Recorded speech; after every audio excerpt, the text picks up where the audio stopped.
Hai, aku Dev. Hari Nissan Cebu, Ngu Motor. Kat share kita orang. Sitik kereta, benuang promotion dia tu, RM10,000 rebate. Keretanya jenis jimat minyak. Selesa di baik, ngau stable. Kamu tak? Jom.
Kita kalau dengar kereta Nissan Amira.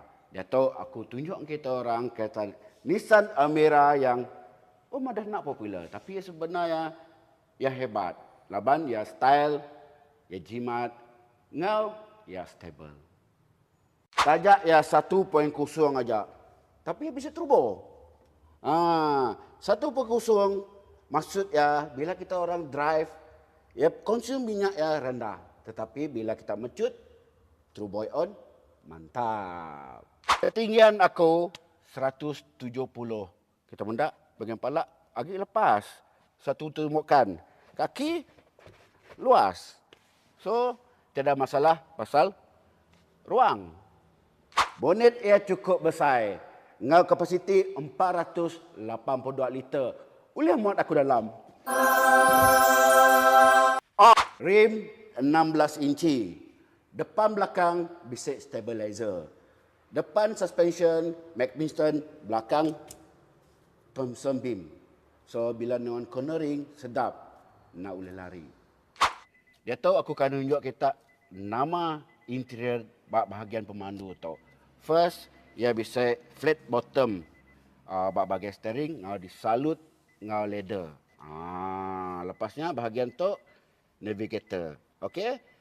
Dan nanti kita medak bahagian tu. Ia bisa digital plus analog pun display. Okey. Bahagian dashboard tu hard touch. Bahagian tengah tu soft touch. Tu leather. Okey. Seat dia pun leather. Bisa 4 airbag. Dan ia punya gearbox tu adalah Xtronic CVT. Jimat minyak, ngau 3 silinder jimat minyak. Yeay! Satu lagi, ia punya rotek RM20 aja. Untuk konsol bahagian tengah tu, ia bisa 8 inci LCD. Support Android Auto, ngau Apple CarPlay. Bahagian aircon tu biasa aja. Bisa USB bagi tu dan tu bisa 12 volt charge.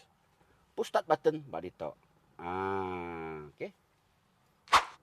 Manual handbrake, bisa kompartmen bagi tu, bisa USB dan bahagian tu pun bisa kompartmen. Nanti kita berminat dengan model tu. Anda lupa wasabi aku, DM aku ataupun direct hingga aku.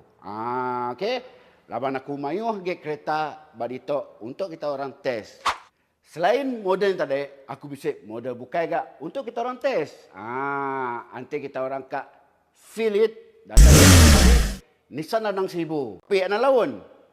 Datang, laban stok namanya. Okey? Ciao.